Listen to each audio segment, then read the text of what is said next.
This week on The Real Housewives of Salt Lake City. It's interesting that no one wants to note that we are all doing this. I'm not the only one. Everyone here is talking about everyone else. It's not going to stop unless we all realize that. I'm not the root of the problem. Yo, what is up, everybody, and welcome back to it. We're going to be talking about the new episode of The Real Housewives of Salt Lake City, Season 5, Episode 3. Let's get right into it.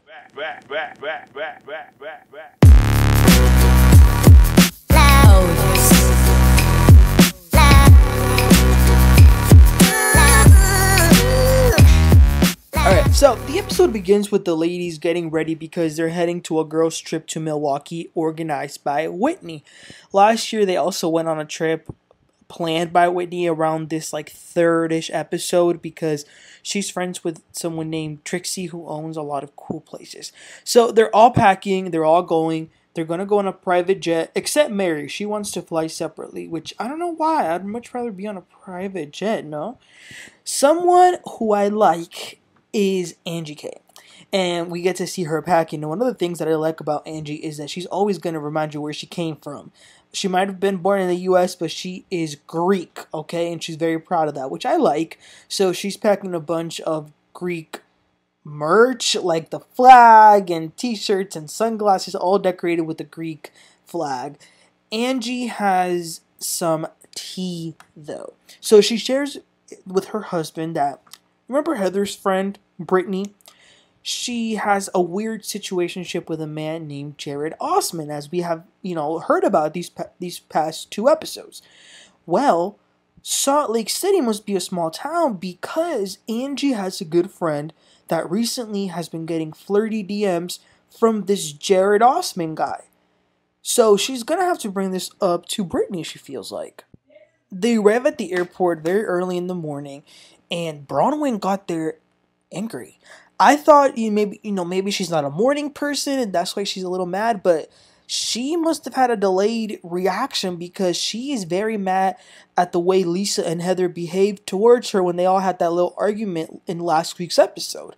But anyway, they get in their private flight and they arrive in Milwaukee, which Heather kept pronouncing as, I can't even, she had a weird pronunciation of it, which I'm pretty sure was wrong.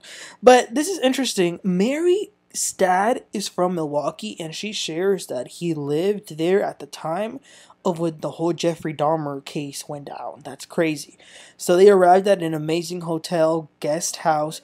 We finally heard we saw a little bit more of Maylee, who is a friend of the show this season. She's good friends with Whitney.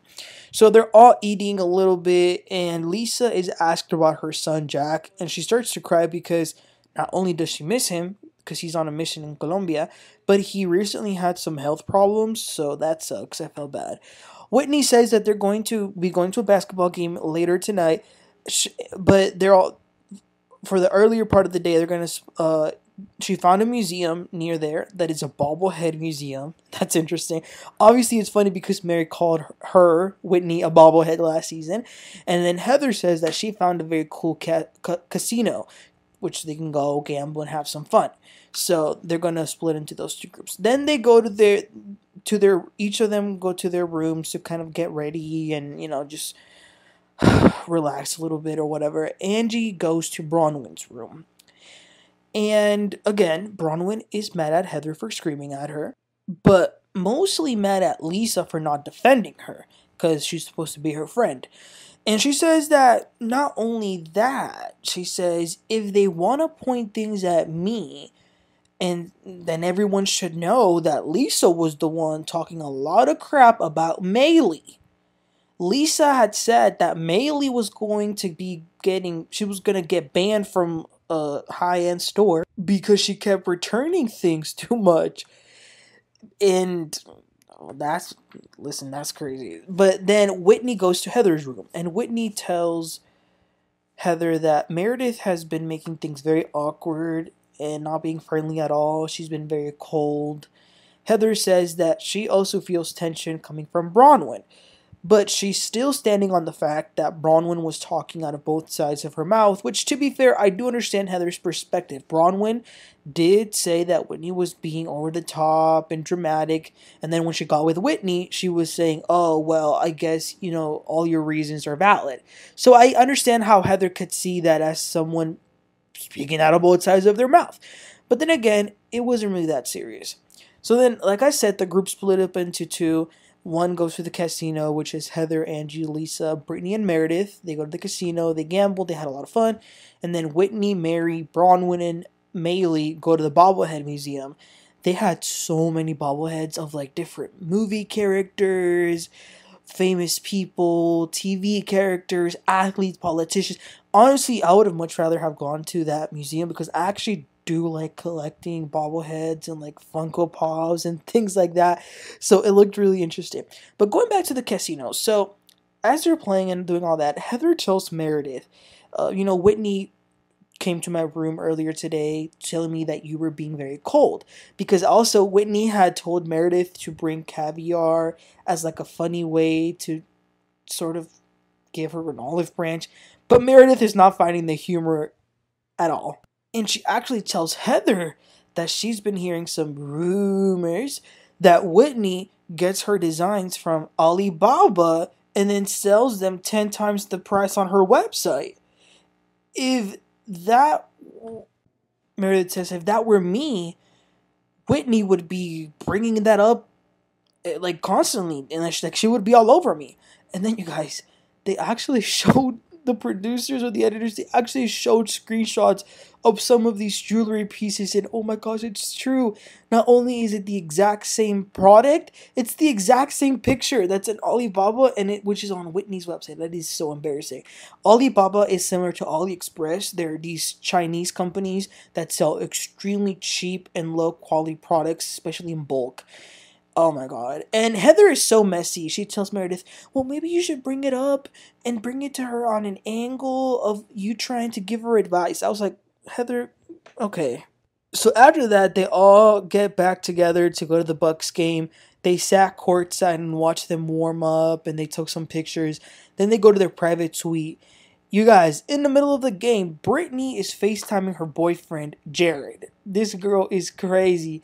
And when Angie sees this, she tells Bronwyn about her friend who's been getting the text from Jared, the guy. So after Brittany hangs up with Jared, Angie straight up tells Brittany, hey, listen, my friend has been getting texts from your boyfriend or whatever he is, where he's telling her that he wants to go out with her. And then Brittany asks, when was this? And Angie says, about 2 weeks ago. Then this poor, delusional Brittany starts to cry. And I did feel bad for her because, just think about it if you were in her shoes. Nobody wants to know that the person that you like is flirting with someone else, with other people. So she walked out, went to the restroom. I'm glad Meredith went with her. She was crying a lot. Brittany was crying a lot. She said that she had been suspecting this for a while, but now she has confirmation of it. Meredith was very nice. She tried to make her feel better and gave her some advice. Also, side note, I gotta say, I love Angie and Mary's friendship. Angie brought her massive Greece flag, and her and Mary were holding it up, dancing. So then more drama happened. So earlier today, when the group was split up, Bronwyn told Maylee that Lisa was the one that was actually talking trash about her outfits. Because remember, last week, Heather and Lisa, or mainly Heather, tried to put it out there. They try to make it seem like Bronwyn was the one talking about Maylee. So now here at the suite, Maylee brings it up to Lisa. And Lisa was completely caught. She really was. And she had no other option but to say, oh, it was a joke. But at this point, or I guess the point that Bronwyn, the point of her, telling Maylee about this and all, this whole situation, is her way of saying, don't mess with me and try to throw me under the bus, because if you do that, I'm going to be the one that throws you under the bus. Bronwyn feels like Heather and Lisa tag teamed her the other day. Lisa doesn't really feel like she blasted Bronwyn, though, and she actually feels like she defended her a bit. So then Heather approaches near them, and as Bronwyn is talking and saying all this stuff, she says, Heather, you were saying a lot of things to me, and we need to get correct on some of those things. And then Heather says, we need to get correct in a mocking tone. So then Heather brings up this whole Whitney thing all over again. And now Bronwyn, how Bronwyn talked about Whitney, but then she was nice to Whitney. I was like, okay, enough, Heather. I understood your reaction last week, but now you're blowing this out of proportion. And she was telling Bronwyn, you don't even know Whitney, and you were throwing so many digs at her. You say different things to different people.